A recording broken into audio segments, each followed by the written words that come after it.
All right. Hey, Vikings fans. Welcome into another episode of the Skol Hop. I'm Evan. And I'm Austin. We're just a couple of dudes from Iowa. We like drinking beer and talking about the Vikings. Yeah, we do. And the Vikings added another wide receiver to their wide receiver room.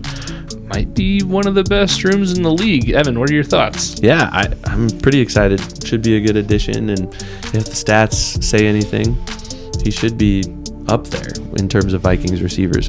We also looked at Vikings 2026 opponents. We won't know the schedule till next week, but what are your thoughts? Yeah, it's still a little too early to know anything for sure, but it was fun to make predictions and kind of speculate what we think might happen. Yeah, and we got news today that Adrian Peterson is going to be in the Ring of Honor at US Bank Stadium. What are your thoughts on that? Well deserved and almost a formality because we all knew that was going to happen, but I think he's definitely a Hall of Famer too.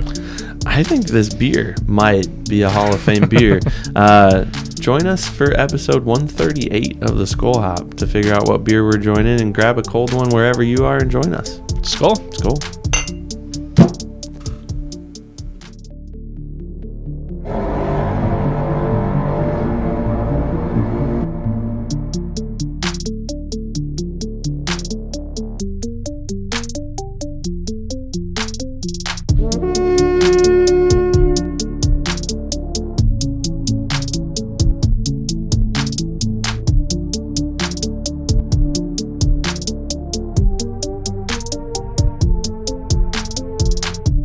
All right, we're going to give a shout out to our friends at That's Badass Wood Art. We've got our very own piece of their artwork right behind us here.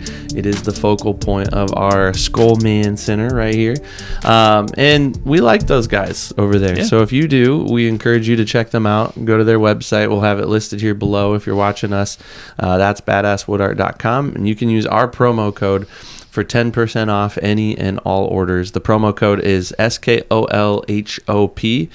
Just type that in. You'll get 10% off anything. And they don't just have Viking stuff. They've got other sports stuff. They've got some just like general pop culture things. Yep. Tons of stuff to pick from. And they'll even commission a custom piece like we had them do for us. So hit them up with your next wood art needs. Yeah. Father's Day's coming up. So it is coming up. Be a good opportunity to maybe get something for Father's Day. Yeah, those grads too. Get them something to decorate the dorm room. Yeah, there you go. All right, man. I'm really excited for this beer that we've got. Yeah. I want to know what compelled you to pick this beer over the others. I just haven't had this one before, but our beer tonight is from a very local brewery, Front Street Brewery out of Davenport. And they have a popular one called the Cherry Bomb Blonde. Cherry Bomb Blonde. Yeah. Very popular. I like that one a lot. That's not what we're having tonight, though. We've got something called their Blue Jacket. It's a blueberry blonde. So I'm assuming it's going to be very similar to the cherry, just blueberry. I don't know if I've ever had a blueberry beer, but I know there's quite a few of them out there. I feel like we had a blueberry beer on the show. It's very possible. I can smell the blueberry. Yeah. It is strong. So I hope it's not like a sour type tasting beer. It says it's a blonde, so it should still be a beer's beer, but I'm interested to see how the blueberry works out. We had a blueberry graham smacker from Green Tree Brewery in LeClaire, Iowa, on episode 31. Yeah, way back in 2024. I think my wife got us that. Yeah, I think that pack. Right. Yep. She was pretty proud of that at the time. So, yeah, I guess I forgot about that one. But, yeah, I maybe have done a little bit too hard of a pour here. Typical. Yeah. Here, grab a coaster. Oh, yeah, our Titanka coasters here. All right. But, yeah, I'm really excited for this one. Blueberry, obviously really good head retention.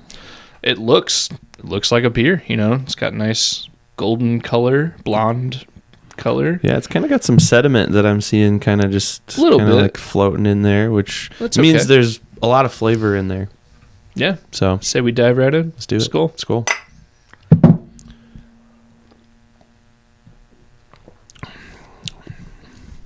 It's not as blueberry as I thought it would be. No. The aroma is there, but the flavor is more beer heavy. Yeah. It's more beer forward with a little bit of blueberry. Yeah, in the there's definitely a background. nice hint of blueberry, but it's not like... I was kind of concerned that it would be like a sour where it's like, oh man, that's like a full bite of blueberry pie or something. No, it's like a nice hint of blueberry. Yeah, it's good. I like it. I think their cherry bomb blonde has a maybe a more prominent hint of cherry, but still not like cherry pie, So yeah, I guess right in that wheelhouse. I like it a lot. Yeah, good stuff. Good find. Yeah, I would have it again for sure. And what is it? 5.4%, I think. Yeah, you could definitely crush these. It's high on the lawnmower scale. It'd be like a about this time of year, May, June. The flowers are out, the sun is out. It's a nice sunny day. It's refreshing. It's got a little bit of that fruity flavor to it. Yeah, I like it. Good job, stuff. Front Street. All right. Well, we could also applaud the Vikings for making some moves here now that the draft is over, and we've spent a couple of weeks kind of going through draft picks and all that. We had friend of the show Forrest on last week, but the Vikings aren't done, and they made a pretty splashy move at receiver that we could spend a little bit of time talking about. You want to tell them who it is? Yeah, I'm sure so they know. the Vikings signed Jauan Jennings. I think it was officially done today, Monday the 11th. 1 year. I think I saw 1 year, $8 million with the potential of being up to $13 million. We talked about him, I don't know if it was last week or the week before, quite a bit because he had done an official visit. I think while we were recording the podcast a couple episodes ago, he was on an official visit with the Vikings. I've always been, a fan of Jauan Jennings, at least on the field. I don't know much about him off the field, but I think I said at the time he's one of those players that I always ended up drafting in fantasy just because I got to a certain point in the draft every time and realized, I should probably grab a wide receiver. And for the most part, he's done well for my fantasy teams. And I think from everything I've seen, he should be a really, really good wide receiver 3 for the Vikings. He could probably be a wide receiver 2 on most teams. I'm excited. I think he's probably the best wide receiver 3 the Vikings have had in quite a while. Well, let's take a look at his stats because I'm a numbers guy. Yeah. I like to see how those stats add up. So he is sitting he's got 5 years in the league, all with San Francisco. He's played 75 games, started 32 of them. So he's not a starter, or at least he wasn't to start his career. There's always been Deebo Samuel and Brandon Ayuk. And he's become more of a starter the last couple of years. 210 catches for almost 2,600 yards, 22 touchdowns. And let's see, anything else there?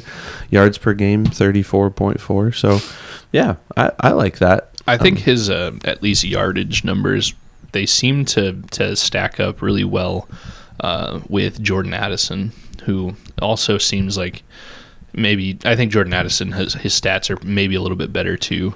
But guys that seem like they're on the cusp of being a 1,000-yard receiver, handful of touchdown a year guys. I think this makes the Vikings have arguably one of the best wide receiver rooms in the league right now, which is something that will only help whoever ends up starting at quarterback. I wonder if we could do a quick little Jauan Jennings versus like a KJ Osborne, for example. Let's look at those two, and I guess we could add who's the guy that I'm thinking of that the Vikings just let go. Jalen Naylor. Yeah. We They didn't let him go so much as he got a good deal with the Raiders that I don't think the Vikings were going to sign. But it's comparable. It's worth mentioning. Jalen Naylor, his money per year is very similar to what the Vikings gave Jauan Jennings. It's just that they gave Jennings a 1 year deal, whereas Naylor got I believe a 3-year deal with the Raiders. So you got this comparison up. Maybe we could even throw it up too. Yeah, I'll take a screenshot of it and we'll put it up on the on the screen here. Right above my face here. Yeah, we'll put it right over your face. Did you see that one time that I actually did that? No, was it when I was joking a few episodes ago? I did that for like a split second, and then I moved it. It was pretty fun. Yeah.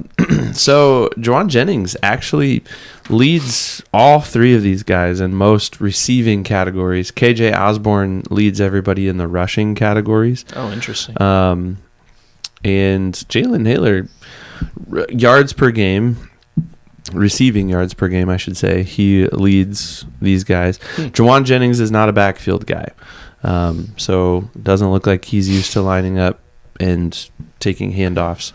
But you mentioned fantasy points, 390.1. I don't know if that's like a cumulative number or... It might be, when you take into account the points per reception and stuff like that. But he's not just productive there, but it looks like he's productive everywhere. Yeah, so and that's over the course of, 5 years in the league? So average it out. That's not bad. He might be just a step above KJ, Jalen. So... I like it. I think that's a good get. Yeah. Yeah, I mean, I think it only helps the Vikings. And as far as the run game, I think what has been said about Jauan Jennings is he's pretty decent as a run blocker. So he'll help out as a supporter in that area. Admittedly, I don't know that, from my own personal observation, but that's just what I've seen Twitter say, that he's pretty good run blocking. So yeah, it definitely only helps the team. And I think if over the cap is accurate, the Vikings still have $12 million in cap space. So yeah, I have seen people kind of liken this Jennings signing and kind of looping it in with the whole big picture of trading away Jonathan Grenard. People are saying, and if you want to kind of stretch it to say this, you could get me to believe it too. By trading away Jonathan Grenard, the Vikings got 2 third-round picks, which one of them was Jacoby Thomas. Is that the safety they drafted? The other third-round pick is in next year's draft, and then they also signed Jauan Jennings. So. I don't think they're signing a $13 million player right now if they still have Jonathan Grenard on the roster. So whether you hated the trade or not of getting rid of Grenard, there's some silver lining, and hopefully Jennings can actually turn into a decent target rather than being one other guy on a long list of free agent wide receivers the Vikings have signed in recent years that kind of don't really turn out to do much on the field.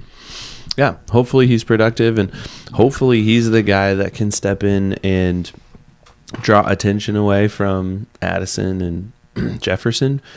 And hopefully he's also the guy that when Jordan Addison inevitably does something stupid and has to sit out for a couple of games, he can step into that wide receiver 2 role and ease the burden on Justin Jefferson to make those big plays. So I wonder if you could rewind the clock and go back to this time last year when the Vikings ended up trading. They had another need at wide receiver, and they sent, what was it, the equivalent of like a 4th-round pick to the Panthers to bring back Adam Thielen. I wonder if they could go back, what the trade value Jauan Jennings would have had with the 49ers, and if it would have been something like a 4th-round pick if that was the move they should have done a year ago, rather than sign him in free agency this year. I'm guessing he probably would have cost more than a 4th-rounder from San Francisco, even going into the final year of his deal. But it's a fun thought experiment to have. Like, would in 2025, would we have rather have Jauan Jennings than Adam Thielen? Because obviously we know how that Thielen experiment worked out. It didn't. It didn't, and then he pouted and asked for his release, and didn't really work out for him there either. So yeah, I wonder if we could go back in time and do that, if that would have been a better situation. Yeah, you might be onto something there. And here we are now getting to see it. It would have been nice to see it a year ago instead of having gone through all of what the Vikings went through with the Harrison Smith stuff. But The Adam Thielen stuff? Yeah. Yeah. Sorry, okay. that's what I meant. I was thinking of too many different players to keep track of. Yeah, you're right, though. What other additions have the Vikings made, and are they good ones? And are there more that the Vikings need to make, do you think, before training camp and the season and all that? Sure. So since the draft, they've had their rookie mini camp now, and I think still some voluntary workouts are happening. But they had that, like, I think just one day of rookie mini camp. And afterwards, they ended up signing a couple of guys that were invites to that rookie mini camp, kind of like Adam Thielen was way back in the day, where he was not even undrafted. He just got invited to a mini camp. Two guys they signed, a defensive lineman, Smith Vilbert. Sweet name. Yeah. And another sweet name, a linebacker. I'm probably going to say this wrong, but Bengali Kamara. So I don't know. We're a family-friendly podcast here. Gotta My bad. Cut the expletives out, man. Come on. I'm going to have to bleep it out. I know, right? But yeah, I don't know anything about these guys. I read the quick little article the Vikings put out when they announced that they signed both of them. They seemed like they had decent experience in college when they were in there. Much like most of the draft picks they got, these guys had a lot of games played in college. Outside of that, I got nothing. I don't know. I do know it's probably difficult with so many limited reps in one day of practice, and I don't know whatever else time they had, meeting rooms and stuff. Probably difficult to impress enough to get a spot on a roster when you're just a warm body in a rookie minicamp. So I don't know if the Vikings were still looking and saying, we really need to bolster up we need one more guy in the defensive line room and one more guy in the linebacker room, and those were just the ones that stood out. Or if they just were truly like, hey, anybody that stands out, we're going to really keep an eye on them. So I don't know. These guys could be nothing. They could end up not making the team, or they could be another Adam Thielen or Jalen Redmond, who was an undrafted guy. So you never know. Another thing I thought was interesting was that during the rookie minicamp, the Vikings, they have 4 quarterbacks on the roster right now. J.J. McCarthy, Kyler Murray, Max Brosmer, and Carson Wentz in no particular order. But none of those guys were or at least throwing at the mini camp. So they brought in a couple of guys, and I forget the Aiden something. I forget where he was from, but longtime, number 2 quarterback in the league, Cooper Rush. He was there too. So really interesting. I know in Kevin O'Connell's press conference after the practices were all done, somebody asked him, like, hey, what'd you think of Cooper Rush today? And KOC was basically like, it was just another good time to get him in, kind of feel out, like, hey, how do you like us? How do we like you? Just get to know each other. And KOC said something to the tune of, maybe he could be our first phone call if they needed to make some moves in the quarterback room anytime in the future. So I don't know. I do remember Cooper Rush as a Cowboy made a spot start against the Vikings a handful of years ago and actually ended up beating the Vikings. So some Vikings fans out there may remember that name. But, I mean, that's always smart and good whenever you can bring in some vets and get basically a free look to be like, all right, hey, you're here today, so what's it like? They can learn just as much whether they like him or didn't like him, so it's always valuable to gain that information. Yeah, for sure. I question bringing in another quarterback, and I don't know that Cooper Rush will make it past these rookie mini camps. Well, he didn't get signed, so right. But I don't know, unless they've lost faith in Max Brosmer completely, and they need that practice squad guy. Because I'm predicting, and I think most people are in this boat, Kyler Murray and J.J. McCarthy will battle for that starting role. I think it'll be a pretty easy battle. We're going to disagree right on now. that. But we'll see. And then I think Carson Wentz will be that emergency third string guy, and then whoever else they have will be a practice squad guy. Yeah, I don't think bringing Cooper Rush in for this mini camp was really going to turn into anything other than like get to know you. KOC kind of, he had answered questions earlier in that press conference about Jauan Jennings and how he had visited a couple of weeks ago, and that visit ended without a contract right then. But he said the Jennings visit was really just getting to know each other and how could this relationship work, and how could this be beneficial to everybody. And ultimately Jennings did come back and sign, but he said this Cooper Rush mini camp tryout was similar, like almost like a free agent visit, like, hey, come in, run around on the field a little bit, put the helmet on, call a few plays in the huddle, and kind of get to know each other. So I would think, unless Cooper Rush ends up signing somewhere else, I would almost think if the Vikings have one or two injuries at quarterback this season, it wouldn't be shocking to see Cooper Rush come back to the team, because there were other guys. I'm pretty sure Desmond Ridder, who was on the team a couple of times last season, I'm pretty sure he was available because the Packers had him, but they just released him after signing somebody else. So it's something to at least get in the building, because now they know each other a little bit. Yeah. So it'll be interesting to see what happens with that. And it's always interesting to see how the dust settles from the draft and free agency and who sticks and who doesn't. And I'm not predicting any like super crazy departures or additions from now on, but I guess I could be surprised. That's true. I feel like we're probably done with any big moves. Yeah. I think if you were to predict any big moves, obviously there's still, at least publicly, the question mark about Harrison Smith. So it would be big either way if he announced, all right, yeah, I'm done. Or obviously it'd be huge if the team announced, like, all right, yeah, hey, we're signing him back. I predict if he does sign back, it's just going to be a random, like, 1 o'clock in the afternoon tweet where the Vikings are like, hey, Harry's back, like, just out of nowhere. Especially now when the team doesn't have, they haven't hired a full-time GM yet. So their big moves for setting up the roster this season are probably done as far as adding people.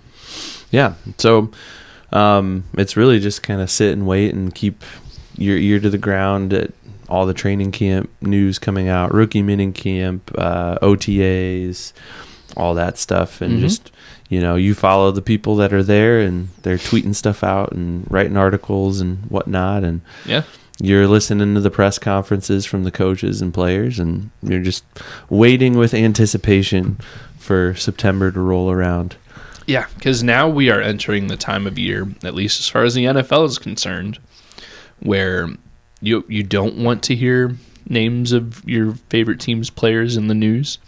Because while it could be something exciting, like, hey, we locked, a new contract for this big name player, more likely it's going to be something like, hey, this guy got arrested again, or this found guy's doing asleep something at the wheel of their car in the middle of the interstate at 3 a.m. Weird. I wonder who you're talking about. But yeah, this is definitely the time where we don't want to hear about those guys. So if Jordan Addison can make it between now and the end of July, mid-July, when training camp starts, just handcuff him to Justin Jefferson. They can play video games. Hire him a babysitter. Kyler Murray likes playing video games. Let's get them together and sit in a basement and play video games and work out. Actually, yeah. But yeah, hopefully we don't hear too many. Hopefully we get more stories like Adrian Peterson joining the Ring of Honor. Yeah, I think we should save that for the end. Okay. All right. I snuck in a little segment here. Oh, man. Since it's happening this week, the schedule comes out on Thursday. Okay. And I thought maybe since, we're not going to have a ton of stuff to talk about, we could talk a little bit about opponents, our predictions for the schedule that comes out. Because by the time we're back here next week, we will know the Vikings schedule top to bottom, front and back. Yep. And we'll be able to dissect the actual, week 1 through week 18 all of that. But we know the Vikings' opponents. Yep, they're home and away. We don't know times. We don't know prime time. We don't know if maybe an away game is going to be in Paris or something like that. So, but we can talk about the actual opponents. Yeah. So, first of all, let's just note that there are more home games than away games. That's always a good thing. Mm-hmm. I would venture to guess that the league will send the Vikings somewhere for one of those home games outside of Minnesota. Potentially. That's always a good bet, especially in the NFL now. But I would guess like they might leave them alone this year. They did do the 2-week back-to-back games in 2 different countries, albeit last season, one in Ireland and then one in England. So, granted, they're basically, they're part of the United Kingdom, but there was some travel, and they weren't in the same hotel probably for the whole trip. Yeah, actually, right tackle Brian O'Neill was on another podcast. I forget which podcast it was. We can probably find it and link it below. Recently, and they asked him how was that experience being, away from America for, I think they were gone. Their trip was like 10 or 11 straight days. And O'Neill, he kind of gave a company line answer where it was, very nice to the NFL, but also he was honest when he said like it was good to be together and eating every meal and spending every minute with all your teammates and kind of break up the monotony of the NFL season where your day looked a little bit different. But he did say, like, I like an international game, but I only like one. 2 is a long time. Well, you remember hearing Kevin O'Connell saying after the second one, like, let's get the heck out of here. Yeah. Like, he was excited. His locker room speech at the end of that second game, which I think they won. I forget who they played, but they lost the first one to the Steelers, maybe, and they won the second one against the Browns. Dylan Gabriel and the Browns, yeah. That's right. He was like... And I could see the league fining him for saying something like that. I don't know if they did. I don't know. Anyways, KOC was more than ready to get out of there. Yeah. So all that to say, will they go international? Who knows? You could be right. They might leave them alone, being that they did the first back-to-back regular season games. I think they were the first in NFL history to do that. They were the first to do it in different countries. Because 2 years ago, the Jaguars did it, but they played both games in London. I think they might have been in different stadiums, but they were still in London for both the games. You might be right. Yep. Well, all that to say, I think that'll be an interesting thing to track is if there is an international game. And I think because the Vikings have more home games than away games, one of those home games maybe gets snatched up as an international game. And they still get treated as the home team when they travel, but of course it's not exactly the same. So I do think, I'm pretty sure, so the full NFL schedule is going to be released on, I believe, Thursday the 14th of May. But I'm pretty sure I've also seen that the international games, those will be fully announced, if not beforehand, by Wednesday the 13th. So we should know at least that by then. And I think I've heard people saying if the Vikings are going to go international at all, their best chance is as an away opponent against the New Orleans Saints. Okay. Because I don't know, I don't have the full list in front of me of all the announced international home teams. Because I think they've announced those already. Oh, really? I guess I didn't know that. I think so. I'm pretty sure. I might be wrong, but please double check that. I'm Googling it. So I think if the Vikings are going international at all, it will be as an away team. And I think the Saints are playing in Paris. So yeah, you've got a graphic pulled up, and it looks like they have at least the home teams announced. Yep. So you're right. The Vikings will not have a home appearance internationally. Yep. They're playing. The NFL's playing games in London, Paris, Munich, Madrid, Melbourne, Rio, and Mexico City.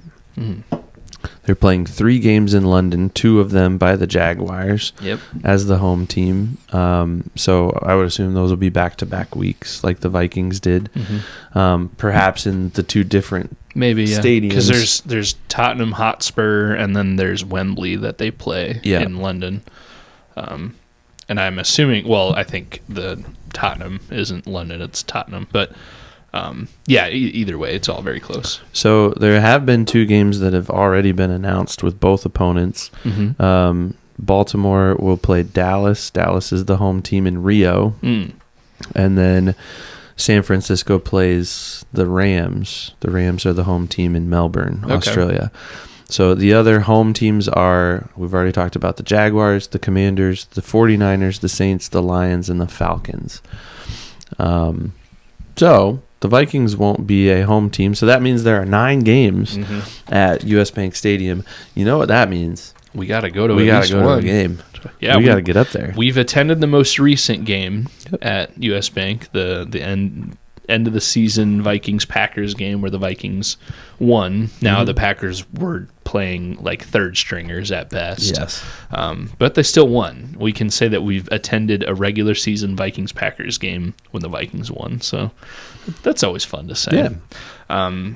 But yeah, just looking over really quick, just to put one more final note on international games, I do think it looks like the only opponent the Vikings have that have been announced for the international games are the Saints. So it's either Paris or nothing. And I wouldn't be shocked if the Vikings got announced to go to Paris, but I would be surprised. Like, just because they did a back-to-back last year, like, let them get 1 year where they don't have to do that. But either way. Okay, so with the rest of the schedule, as it's going to come out on Thursday, let's make a couple of predictions. Let's predict week 1 matchup, just for fun. Sure. And then let's predict... how do I want to do this? I have a few thoughts that are swirling in my head. Let's do that first. Let's predict the week 1 matchup and then let my thoughts percolate for a minute. What do you think week 1 matchup is for the Vikings? So for the last, probably, what has it been, the last decade or so, the NFL has really liked front-loading teams' schedules with divisional opponents and backloading the schedules with divisional opponents. And the Vikings in 2025, last year, what did they start off? They started off in Chicago, and then they hosted the Packers. This is another AI. Let me double check. Right, because we went to the Packers game at the end of the season. This is great. Okay, so week 1 they visited Chicago, and then they hosted the Falcons.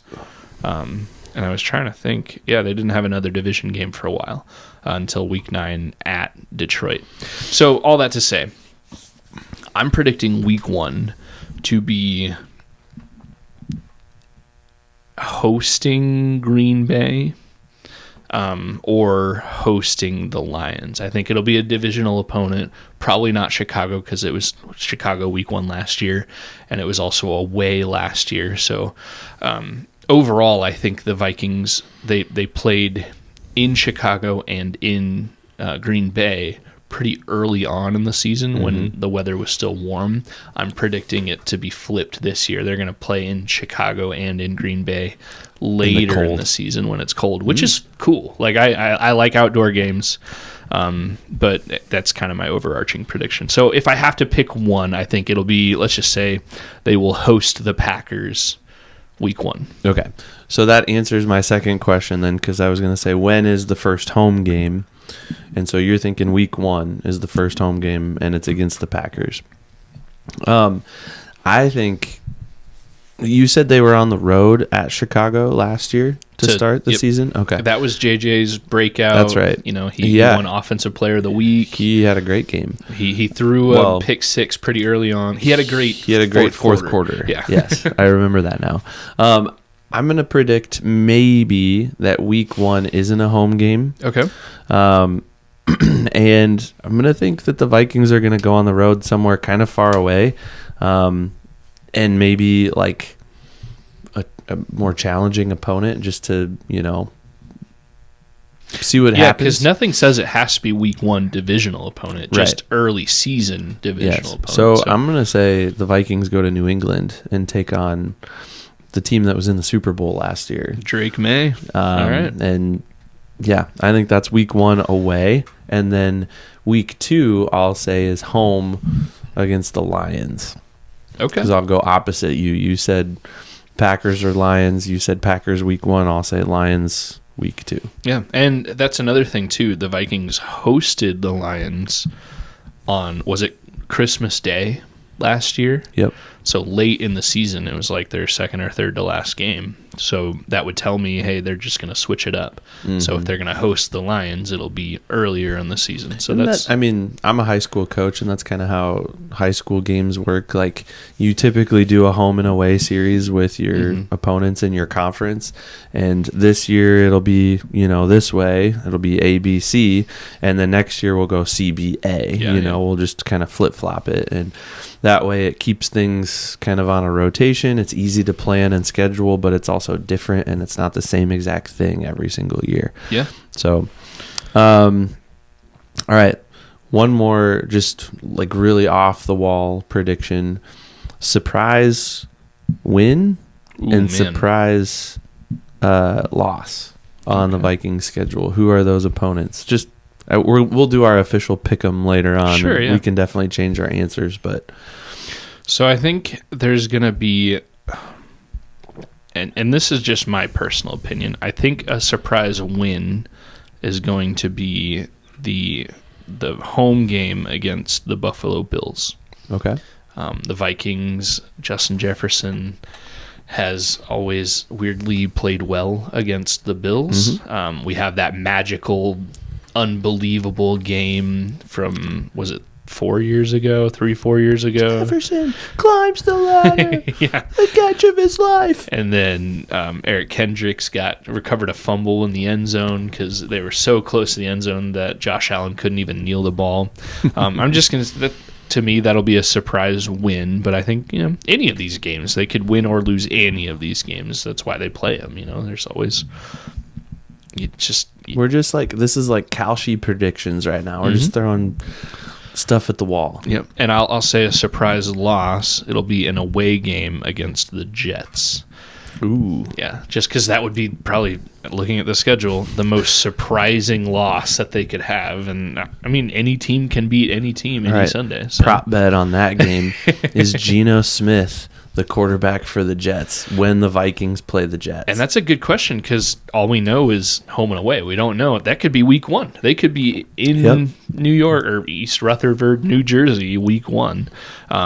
It's close to your prediction going to New England week 1. So. It's not pretty much New York. It's New Jersey. I'll do a lot of things. That's a good question because do you know off the top of your head? I don't. Who their QB2 is? I know Justin Fields was there for a while, but he's gone, right? He's in Kansas City. Okay. He may be the week 1 starter for the Chiefs, depending on how Pat Mahomes' knee how is his doing. recovery goes. I don't know that there's any other notable names in New York, and I think I heard what's his name, their new coach, say like, "Oh yeah, Geno's the guy. He's my guy." They traded for him, so I don't know. But that'll be a really interesting thing, right? Especially if the Vikings play the Jets, middle or end of the season. Is that still true? Is Geno still the starter, or has that kind of shifted and changed? And truth be told, I'm not really trying to make fun of Jets fans right now. I am a little bit, but like the Vikings could be in a very similar spot where the Vikings start one of the two guys we think is going to be the starter, and then we get halfway into the season, and just like last year, Carson Wentz is, a rag doll out there and getting limbs torn off, and then they're like, all right, well, JJ, just try to not mess up, I guess. So I don't want to derail too much, and we're not a Jets podcast, but they are going all in on Geno Smith here. Yeah. So it looks like, and I don't know what the final depth chart's going to look like for them, but right now it seems like QB1, Geno Smith, and then QB2, Cade Klubnik. I've never heard of this dude. Nope. QB3, Brady Cook. Again, never heard of this dude. And then QB4, Bailey Zappi, who started a few games for the Patriots a few years ago, and he's bounced around. So there's no obvious plan after Geno Smith. It's just some guys that can throw the ball. So, and watch, I say that, and this time next year, the reigning NFL MVP is going to be Cade Klubnik, and everybody's going to have his jersey, and I'm going to be eating crow. He's the Sam Darnold of 26, 27. Exactly. But yeah, I'd say just looking at that, it's pretty good odds that Geno Smith is going to be the starter for, barring injury, for the Jets all of next year. So there you go. All right. Well, so your surprise loss was the Jets, Yep. right? And your surprise win was the home game against the Bills. Yep. Both AFC East opponents. Yep. Interesting. Okay. What about you? My surprise loss, I'm going to start with the loss because I like to finish on the good news here. Surprise loss is going to come against the Dolphins at home. Malik the Dolphins, Willis. The Dolphins right now, I think, are basically the armpit of the league. They totally cleaned house. Their roster is like pennies compared to most other rosters in the league right now. And I think they're kind of the laughingstock of the league. They don't look good, and I don't think they're going to be a good team, but I think the Vikings in my lifetime have almost always had that one game against that one team that they should have beat and they didn't. Yeah. And it's a home game. I'm predicting, and this will all change a week from now because everything I'm about to say. We won't do our official pick 'em until late July. But this is just the art of speculation. Everything you say could be completely wrong and flipped on its head tomorrow. But I think that game will be somewhere in the middle of the season. The injuries will start to pile up for the Vikings, and it'll be a true gut punch, reality check game for the Vikings. Guys, we just lost to the Dolphins. Come on. That's bad. That's like losing to the Browns. You don't lose to the Browns. Which even the 2025 Vikings didn't lose to the Browns. So correct. So that's my surprise loss. Now, I hope their season is good, but there's still that, they're going to lose some games. Yeah, they won't go undefeated this year. I think the surprise victory, I'm just going to say it right now, I think it's that week 1 away game that I predicted against the Patriots. What do you have against the Patriots, man? I don't care if they were in the Super Bowl or not. I think Mike Vrabel's in trouble right now.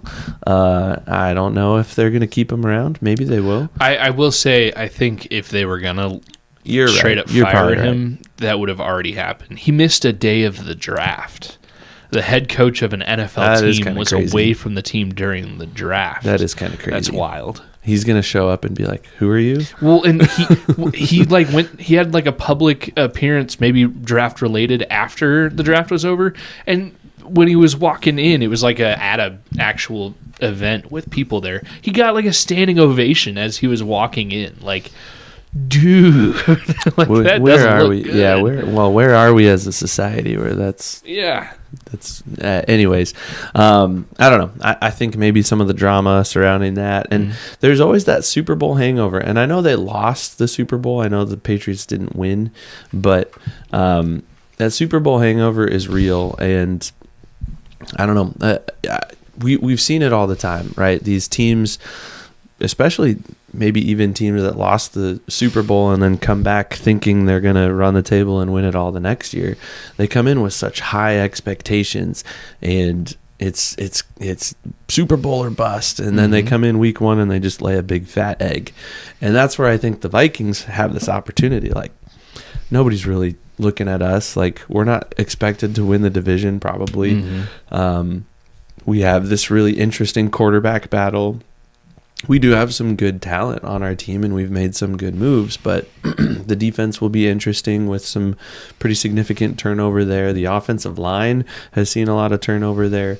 The Vikings will probably enter that game if it's week 1 as underdogs. As underdogs, and I don't know. I like the Vikings' chances in that. That'd be fun.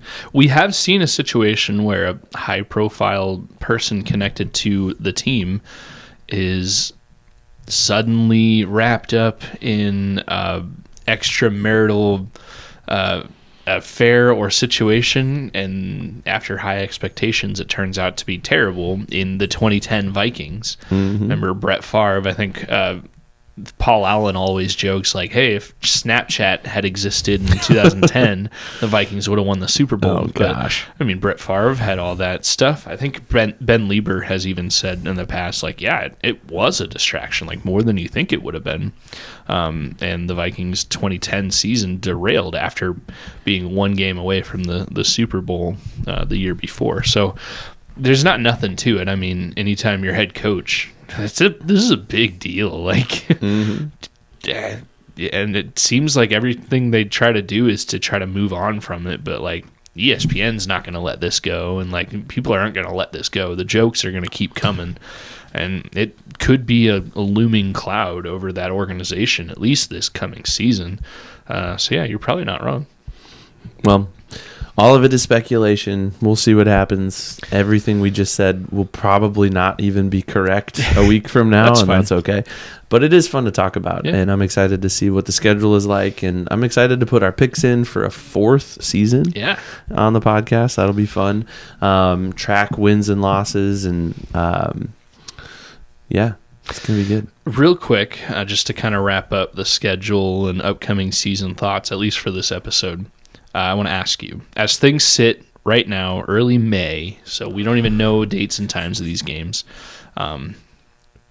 how do you think the NFC North, as far as like outside predictions, will shake out? Like, who do you think ESPN is going to say, like, okay, this team should win it second, third, fourth? Like, we're biased. We're going to say, yeah, I think the Vikings could win the division. But what do you think the perception among, the talking heads, the quote-unquote experts will be for the NFC North, ranking 1 to 4? I think the media always has a bias towards the Packers. And I think right now, the Bears are the hot team as well.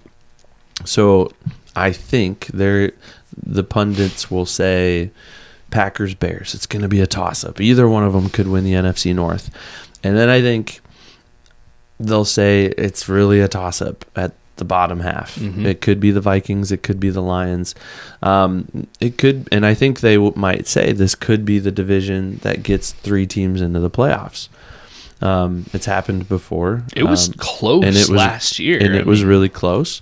And it's been close for the last couple of years. This division is a tough division. And so I wouldn't be surprised if that's kind of how they shake out. I think it's Packers, Bears up top. I think it's Vikings, Lions down below. And I don't know. Stephen A. Smith would probably say one thing, and Dan Patrick would say another. But I think that's where most people are going to be in terms of that. And then it'll be interesting to see, too, like, who the playoff contenders are. Because I think all 4 teams legitimately could be in contention for the playoffs. It's just going to come down to playing good football down the stretch and probably winning those divisional games at the end of the season that we know they're going to schedule. Yeah, I really think, like you, I think this is going to be another year where the NFC North is going to be very competitive within the division. And again, I agree with you. The pundits are going to say, like, Bears, they're going to win it. Yep. They'll get some heat from the Packers, but the Bears are going to win it. And then they're going to say Packers number 2. And then I think a lot of people are going to discredit the Vikings because of the state of their QB1 situation, at least the way the public views it right now. So I think most people are going to say, like, Bears, Packers, Lions, Vikings. And I think there is almost an equal shot of every other combination happening. I think any of these teams could win the division. I think the Vikings, I'm still a J.J. McCarthy believer, and I think if he wins this job out of camp, that will say a whole heck of a lot because, it's his biggest challenge in the NFL so far, competing with a guy who's won Rookie of the Year and multiple Pro Bowl appearances and was, signed $100+ million contract at one point. Like, this is JJ McCarthy's like gut check. Like, do it. So I think whoever wins QB1 job it's going to be good for the team. I think the Vikings are going to be better than a lot of people will think they'll be this year. Yeah, and I don't disagree with you, just because I think everyone else would say Packers and Bears up at the top. I wouldn't be surprised if the Vikings sneak their way into second place or maybe even first place. And it could be one of those years where, the division winner has been a 13, 14, 15 win team. It could be one of those years where the division winner is a 10-win team. Oh, I was going to say the opposite. I think there could be another 14-win team out of this division. But we've seen it like you in the NFC South, for example. I think I texted you and maybe even talked about it on the show last year. Like, it just seemed like nobody wanted to win the NFC South. It's like everybody was kind of right there at the same. The Saints and the Bucks and whoever else. I think they were at the top of the race at that point. But like, I could see this division being something like that too. Like, I don't think the Bears are. To me, the Bears aren't Super Bowl contenders right now. I think they've got some really good pieces, but I think Ben Johnson still has a lot of work to do to figure out how to be a head coach in the league and how to structure a roster and all that. I think the Packers are kind of flimsy. I think Jordan Love is a talented quarterback, but I don't think he's a Super Bowl caliber quarterback like they're used to having in Green Bay. Yeah. And honestly, I don't know much about their roster besides that. I know their wide receiving core was super shaky last year, and they basically went through like 7 or 8 different guys because they all kept getting hurt. So Jordan Love doesn't really matter a whole lot if he doesn't have anybody to throw to. They do have at least 2 really good tight ends too, and their offensive line has always been at least decent. Serviceable. Yeah. So, yeah. But yeah, I think there are holes in both of those teams. The Lions were not the same team last year as they had been the previous couple of years, and we knew that going into last season. We kind of predicted that, and I think everybody saw that. Like, Dan Campbell is not the same coach without those 2 coordinators underneath him, and he was kind of exposed for that. Now they still have a talented roster, and Jared Goff and Amon-Ra St. Brown and Jahmyr Gibbs, and like they'll still probably do some stuff. Yeah, they'll get some fantasy points, and they'll definitely win some games. But I said it this time last year, and I'll stand by it. I was kind of proven right a little bit, but not in the way that I thought I would be. I said last year, like, the Lions are back. They're back to same old Lions. And they started off better, but their whole season, they had the same record the Vikings did. And they lost to the Vikings both games, I think.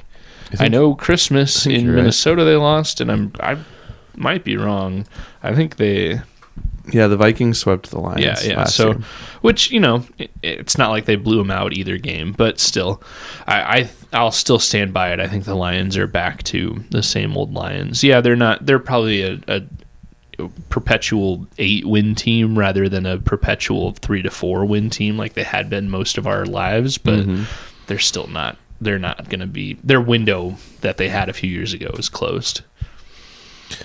Well, schedule comes out on Thursday. Can't wait. We will inevitably talk about it next week on the next episode and dissect all of the ins and outs, the week 1s, the week 8s, the bye week, the end of the season, everything. We'll talk about it. I think I've told you before, we may have an in for the Vikings Packers Lambeau game. Yes, I think you did tell me this. And at a fair price, I think, too. So maybe this year's the year. Maybe, and that's something that if we were going to plan a Lambeau trip, I feel like we'd have to start planning that in May, rather than we've lucked out a couple of times on end of season tickets where, prices were reasonable, but I think we can have those conversations here once the schedule comes out. And I think this time next week we could have already started talking about this. Yeah, and we might. Maybe we could do it live, and we could start digging into that a little bit. That could be kind of fun. We'll see. All right. Well, last thing. I threw you a curveball there, but it was a good one. It was. And you hit it. You knocked it out of the park. It was great. Hit it, Ev. Oh, yeah. Team effort. Adrian Peterson, he was surprised by the Vikings today with news that he will be inducted into the Vikings Ring of Honor at US Bank Stadium. It sounds like they were kind of sneaky with how they did it. Mm-hmm. Like they brought him in just to, I don't know how they pitched it to him exactly, but just, hey, come hang out and blah, blah, blah. And then, oh, yeah, by the way, you're going to get a pretty huge honor. Yeah. And it sounds like he was pretty surprised. Yeah, here's Johnny Randall out of nowhere. Yeah, come talk to him for a minute. So that's a pretty cool thing. He was obviously one of the most prolific running backs in the history of the league, not just team history. I think he still holds some team records in the rushing category, and he was almost the first player to rush for, 300 yards in a game? Yeah, 296. 296 is what he rushed for, and that's still the standing single game record. Yeah, which is absolutely nuts.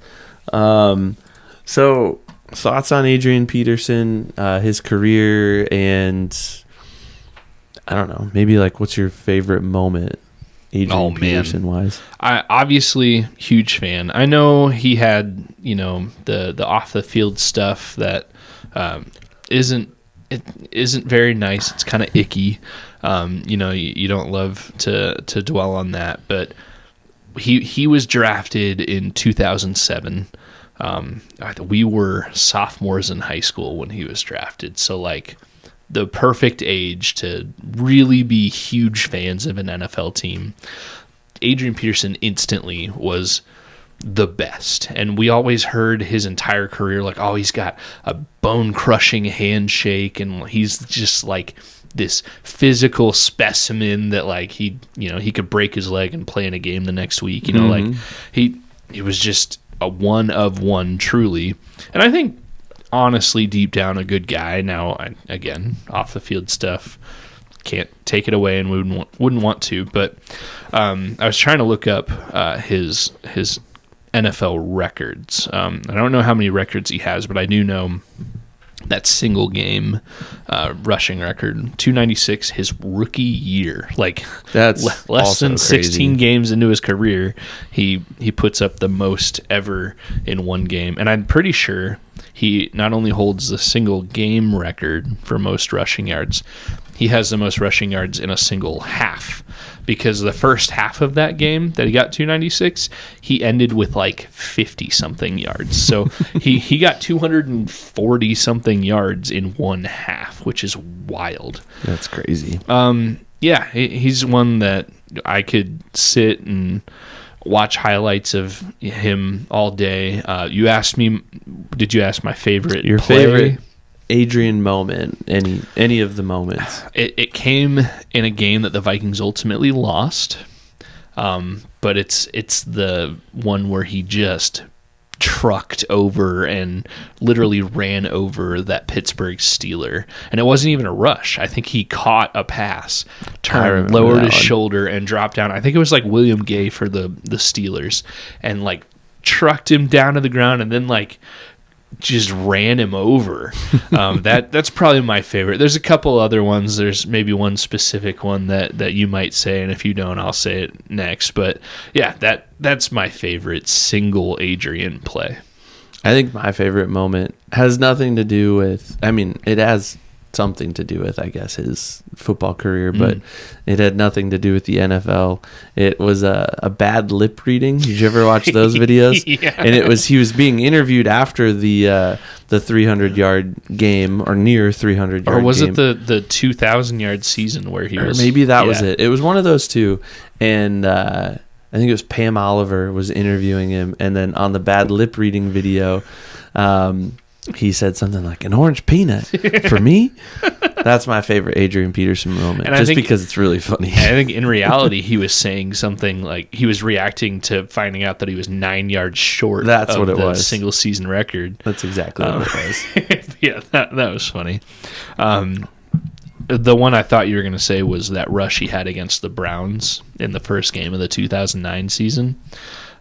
Where he didn't he truck over and dragged a bunch of people with him? No, it's the one where he was running and then he like juked out of one person and literally threw another Brown out of his way and then rushed for it was something like an 80-yard touchdown. It was I do remember that a super long touchdown. Like that, just the pure domination. Also, that was the first Vikings regular season game with Brett Favre and Percy Harvin, and they definitely won that game, and that was a fun one too.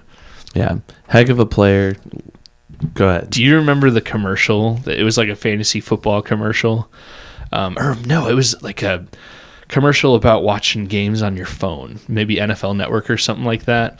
And it was a dude by the pool, and he's like sitting in a lounger by the pool, and Adrian Peterson like comes in full football uniform, helmet and everything, and like lays down in the lounger next to him and says something like, "Are you watching the game again?" And he's like, "You're so silly, Adrian Peterson." And then it snaps, and it's his like wife or girlfriend or whatever. And it's like, nope, not Adrian Peterson, but it's about being able to watch games on your phone. That's a fun one. Well, speaking of Adrian Peterson commercials, man. One of my favorites was the "This Is ESPN" commercial where he's talking about his nickname, and I think he's talking with Scott Van Pelt, and he's like, "Yeah, so what's your nickname?" And he's like, "Yeah, my dad started calling me all day because I just kept going all day. I just had this battery and it kept going. Mm-hmm. So that's how I got my nickname all day. What about you? You got a nickname?" And Scott Van Pelt's like, "Nah, I don't have a nickname." And someone walks by and goes, "What's up, bedwetter?" And he's like, I told you that in confidence, Kenny." Yep.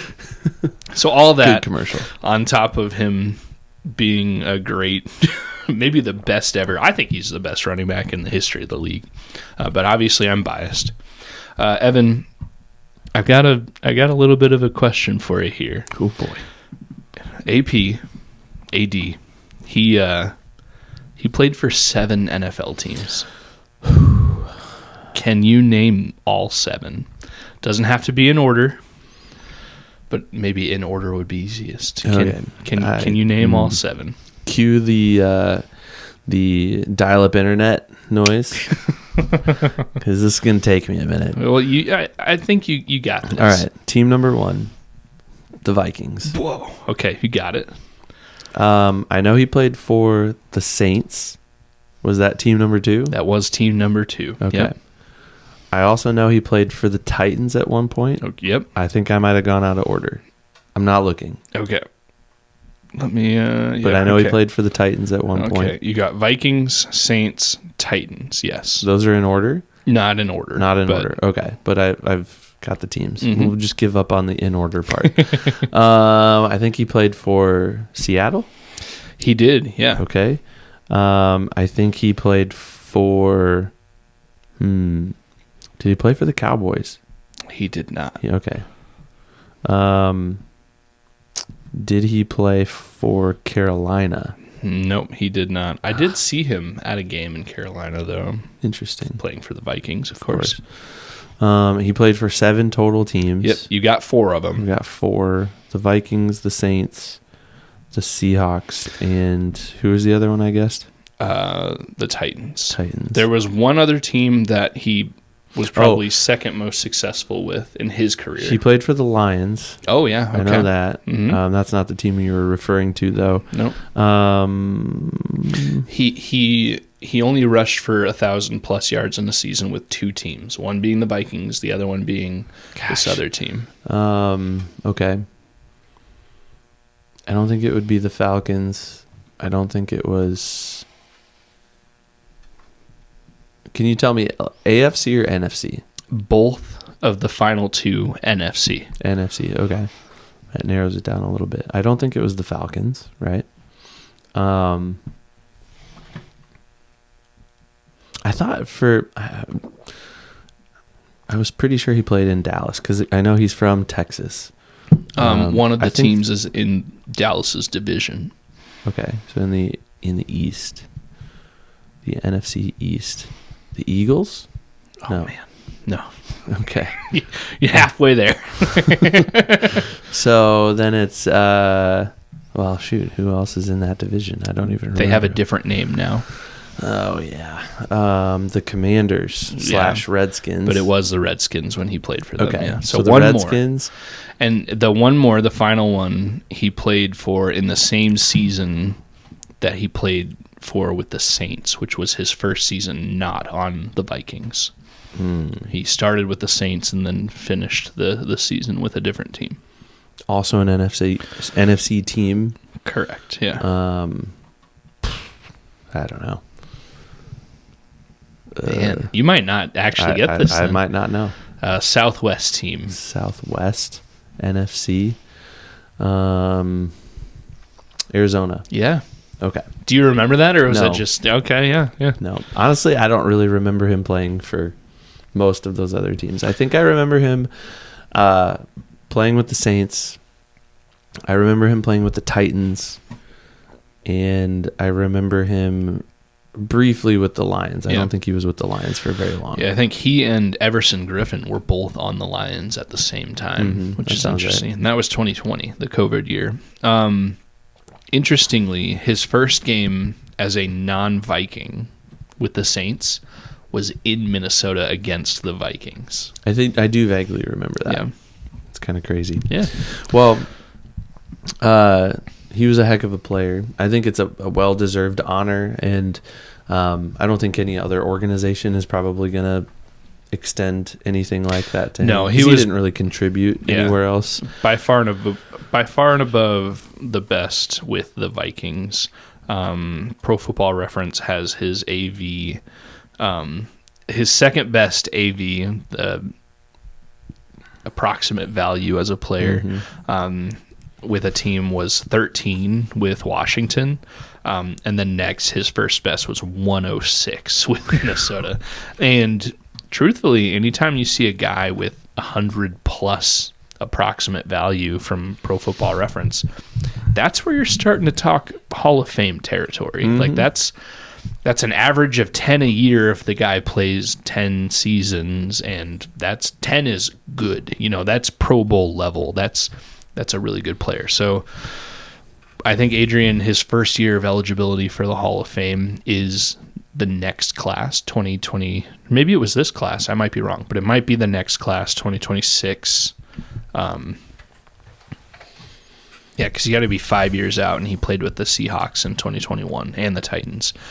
So maybe it was this year, and he missed out on it. Either way, he'll be a Hall of Famer. So, and for sure, right now, he's a Vikings Ring of Honor. So, friend of the show, Dustin Baker, tweeted today. He said this: after Adrian Peterson is in the Vikings Ring of Honor, who's next? And he listed out some possible players. Okay. So we'll list them out here. Give us your prediction. C.J. Ham, Anthony Barr, Adam Thielen, Anthony Carter, Harrison Smith, Tommy Kramer, Everson Griffin, Chad Greenway, Antoine Winfield. Oh, man. Any off-the-cuff, just like knee-jerk reaction, this is who's going to go in next? So this is just looking at Vikings Ring of Honor. Yes. And honestly, we're biased Vikings fans. We know all of these names. I appreciate Dustin when he put this list together, throwing in some of the legacy guys, Anthony Carter and obviously Tommy Kramer. That's I would say Antoine Winfield's kind of in that legacy category. Yeah, now he's too. definitely getting there. I mean, he's got especially, a son in the league now. Yeah, and he's been in the league for he was in the league. He was there for a long time. I think his rookie year was Tom Brady's Buccaneers Super Bowl year, and that was 2020, wasn't it? So he's been in it for a while. But yeah, I don't know, as far as next, I get skewed because you think if the team was going to put a Tommy Kramer, a legacy guy, in the Ring of Honor, they would have done it already. Like I'm pretty sure he started one of the Super Bowls for the Vikings. Like that's a while ago. So, and I wonder if they're not only looking at like on the field stuff, but if they're looking at some off the field stuff too. Because I know Tommy Kramer has been attached to the organization in his retirement for a while. So, like he still hosts people at his house. I think we've talked about maybe trying to go to a game at his place someday. I know. Paul Krause does that. Yeah, I think Tommy Kramer does something similar though. But anyways, I know that he's attached to the organization and still has good rapport in the building and whatnot, and probably has the like emeritus favor, yeah, come on in, you got the keys to the building, whatever. So I don't know. I wouldn't be surprised if it's a guy like him, just because he's, I think, deserving, and it's been a while. Yeah. But I wouldn't be surprised too if it's somebody that's a little bit more recent. I'm thinking Chad Greenway. I think he's, to me, the more logical one. He was a heck of a player, and I think he's still in the area. I think I think he's based in the Twin Cities area. Kids that are in school in the Twin Cities area, and I think his daughter's a basketball stud. Yeah, but that's not Vikings related. I wonder who, before Adrian, who was the most recent to be in the Ring of Honor? Jared Allen, maybe? Was it? I mean, they don't just do it every year. Yeah. Jared Allen was in 2022. We actually went to the game that they, gave him that honor. It might have been Jared Allen was the most recent.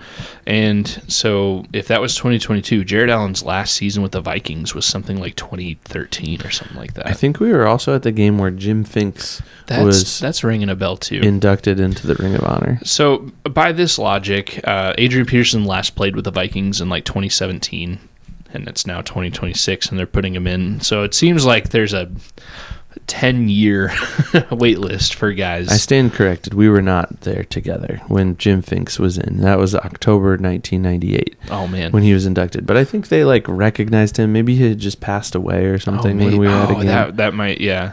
Because, yeah, you're right. That's ringing a bell. We've been at a game where they've announced his name before. I think by that logic, pull that list up again that Dustin put out. Let's look at guys that have been out for 10 years. Winfield, Greenway. It might be a Winfield or a Greenway. Yeah. Or the couple Anthony of legacy Carter. guys, yeah. Maybe Winfield or Greenway are the best bets for Ring of Honor. I think both are deserving. Depending on who you ask, Winfield might be the best Vikings free agent in team history. Like he had a amazing career after signing with the Vikings, and that's after being with Buffalo for a few years too. So yeah, either way, it was a formality to put Adrian Peterson in the Ring of Honor. I'm glad enough time has passed since his separation with the team and since his off the field issues, at least with the team. I know he's even in recent memory had he fought some guy over a poker game or something like that, but and that they were able to do it before. I looked it up. Adrian's first year of eligibility for the Hall of Fame will be next year, so he could make it in the next induction class. Yeah, well, it'll be interesting to see, and the cool thing is the Vikings have had a whole lot of really, really good players come through. And even in the Ring of Honor, it's not just players, but really good people. I think it's a good organization overall. People have the people in the league, people involved, the players mostly have ranked the Vikings as one of the top organizations to be a part of in football. So that makes me feel good as a fan that they're taking care of people and they're doing right by people. And I hope that all turns into success on the field, because I think when you do that, when you do the right things outside, the things inside will take care of themselves and hopefully turn into some wins and maybe a Super Bowl championship. Hopefully sometime in our lifetime. You're looking at hockey scores right now. The Wild are down 3-2. Currently, yeah. So by the time anybody listens, they'll know the end of this game. But they're down 3-2 and with right about 4 minutes left. So hopefully they can figure it out. And, it's crunch time. Yeah. They're down 2-1 in this series. So if they lose this game, it's elimination next game. So hopefully they can figure it out. Well, Minnesota's got two teams in the playoffs right now, the Wild and the Timberwolves. And both have shown that they can play well and beat the big teams. So who knows? Maybe it's high time for a championship to come back to Minneapolis. Who do you think it has the best chance right now, the Wild or the Timberwolves? I think the Timberwolves do. I just really haven't followed the Wild too much. If you would have asked me a week ago, I definitely would have said the Wild, but this series has been tough. Yeah, and I think getting Anthony Edwards back has been helpful, and I know he's kind of on a pitch count a little bit, but he's arguably one of, if not the best player in the NBA right now. So getting him back was huge, even if it's in a limited capacity. And I think he's proving that he's going to do everything he can to push forward. And I think he's probably even challenging that limitation a little bit. Like, nope, just put me out there. And if I got to get surgery in the offseason, I will, kind of thing. I don't know. Hockey's also such a fickle thing. Like, goals are few and far between usually. And, as a team, you can't always just will your way to victory, because you might make the world's greatest shot and then it ricochets off 3 sticks before it gets there, and then it doesn't go in. And I don't know. I think I like the Timberwolves' chances just a little bit more at this point than the Wild. Hopefully they both figure it out and keep going. Yeah, Skol. Wild and Skol Timberwolves. All right, Ev, what'd you think of this blueberry beer here? This was good. Yeah. It was like a hint of blueberry with just a good ale, a good blonde ale underneath. And not pretending to be something that it's not. It's not even blue in color. Yeah. Like, that's what I was expecting. I thought this was like that puree that we had a couple weeks ago that was like thick and it was pink because it was strawberry banana. That's kind of what I was expecting, and I was pleasantly surprised. This is good and very crushable, and I don't know, I'd probably have it again. Yeah, I like it. It's an easy drinker. It's nice, 5.4%, so you're not, killing yourself. It's decent flavor. It's just a good beer. It's a beer's beer, Yeah, it's solid. If somebody were to hand me one at any time, I'd be like, yeah, sounds good. Okay. Yeah. I mean, some beers, if you hand me like an NA beer, I'm going to be like, you got anything else? But thanks. Yeah, but no this thanks. one I'm appreciating every single time. Nice hint of blueberry flavor, and I like that. Yeah. I don't need a strong fruity flavor. Yeah, good stuff. All right, Ev, if people want to keep the conversation going, how can they reach out to us? Yeah, find us out there on social media, Twitter, Instagram, Facebook, TikTok. We're out there. Yeah.